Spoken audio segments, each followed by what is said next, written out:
వరంగల్ జిల్లా ప్రధాన వార్తలను పరిశీలించినట్లయితే ఎస్సీ వర్గీకరణ నివేదికను అసెంబ్లీలో ప్రవేశపెట్టడాన్ని నిరసిస్తూ వరంగల్ పట్టణంలోని కాశీబుగ్గ సెంటర్లో మాల మహానాడు ఆధ్వర్యంలో ధర్నా రాస్తారోకో నిర్వహించారు.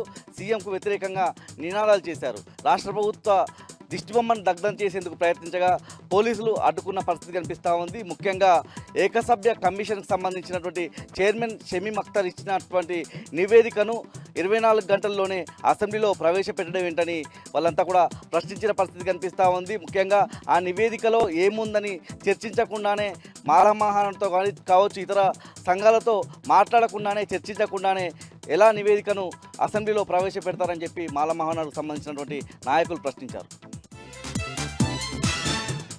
మహబూబాబాద్ జిల్లా ప్రధాన వార్తలను పరిశీలించినట్లయితే తొర్రూరు మండలం కర్కాల గ్రామ సమీపంలోని బయ్యన్నవాగు పూర్తిగా ఎండిపోయిన పరిస్థితి కనిపిస్తూ ఉంది. యాసంగి సీజన్లో వేసుకున్న పంటలన్నీ కూడా ఎండిపోతుండడంతో రైతులంతా ఆవేదన వ్యక్తం చేస్తున్నారు. ఇప్పటికైనా ఎమ్మెల్యే యశస్విని రెడ్డి పట్టించుకొని వెంటనే వాగుకు నీళ్లు అందించి తమ పంటలను కాపాడే విధంగా చర్యలు తీసుకోవాలని రైతాంగం అంతా కూడా డిమాండ్ చేస్తోంది.